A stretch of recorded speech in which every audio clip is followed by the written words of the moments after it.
এই গরমে ঠান্ডা ঠান্ডা তরকারি রান্না করলে কেমন হয় চলুন দেখে নিই। লাউ দিয়ে ঠান্ডা ঠান্ডা তরকারি রান্না করি। আসসালামু আলাইকুম এভরিওয়ান, কেমন আছেন সবাই? আশা করি আল্লাহর রহমতে ভালো আছেন।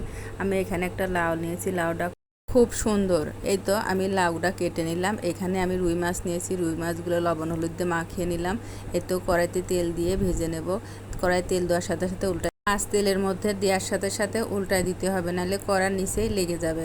এই তো আমার সব মাছগুলো লাল লাল করে আমি ভেজে নেব উল্টায় পাল্টায়া। মাছ আস্তে আস্তে নাড়া দিতে হবে, জোরে নাড়া দিলে ভেঙে যাবে। আমি এইভাবে সব মাছগুলো লাল লাল করে ভেজে নেব। এই তো আমার মাছ ভাজা হয়ে গেল। এখন সবগুলো মাছ আস্তে আস্তে করে উঠাই নেব। আমি এই তেলের মধ্যে পেঁয়াজ দিয়ে দিলাম। পেঁয়াজ দিয়ে পেঁয়াজ হালকা বাদামি আসলে এর মধ্যে 3 চামচ কাঁচামরিচ বাটা আর 1 চামচ রসুন বাটা, 1 চামচ জিরে বাটা দিয়ে দিলাম। দিয়ে একটু নাড়া দিয়ে কাঁচা ফ্লেভারটা যতক্ষণ না যায় ততক্ষণ নাড়তে হবে। এই তো আমি দিয়ে দিলাম এখন লবণ 1 চামচ, দিয়ে এর মধ্যে এখন একটু পানি দিয়ে দেবো। পানি দিয়ে একটু কষায় নেব। হলুদ গুঁড়ো দিয়ে দিলাম 1 চামচ, দিয়ে এর মধ্যে এখন দিয়ে দেবো মরিচ গুঁড়ো 1 চামচ আর ধনের গুঁড়ো 1 চামচ দিয়ে ভালো করে কষায় নেব। কষায় নিয়ে এর মধ্যে আমি আগে থেকে কেটে রাখা লাউ আর আলু দিয়ে দিলাম।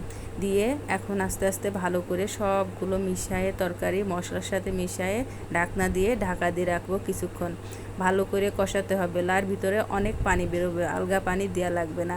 যে পানি আছে এই পানিতেই লাউ সিদ্ধ হয়ে যাবে। এই তো আমি এখানে টক বগে ফুটাইনে গরম পানি দিয়ে দিলাম। এই তো ঝোলের পানি উতলাই আসলে এর ভিতরে মাছ দিয়ে দিলাম। মাছ দিয়ে একটু জাল করে নিয়ে এর ভিতরে দিয়ে দেবো এখন ভাজা জিরের গুঁড়া 1 চামচ, দিয়ে ভালো করে নাড়াচাড়া করে একটু জাল করে নেব। জাল করে নিয়ে চুলার জাল অফ করে দেব, কারণ তখন চুলা জ্বলেছে, সেই গরমে আমার তরকারির ঝোল শুকায় যাবে। এই তো আমি চুলা অফ করে দিলাম, পরিবেশন করে নিলাম। আমার ভিডিওটি যদি ভালো লাগে লাইক কমেন্ট শেয়ার করুন, পেজটি ফলো দিবেন। এইভাবে তরকারি রান্না করলে তরকারি খুব মজা হয়। এভাবে আমি রান্না করি, আপনারাও রান্না করে খায়ে আমাকে কমেন্টে লিখে জানাবেন। আজকে এই পর্যন্তই। আল্লাহ হাফেজ।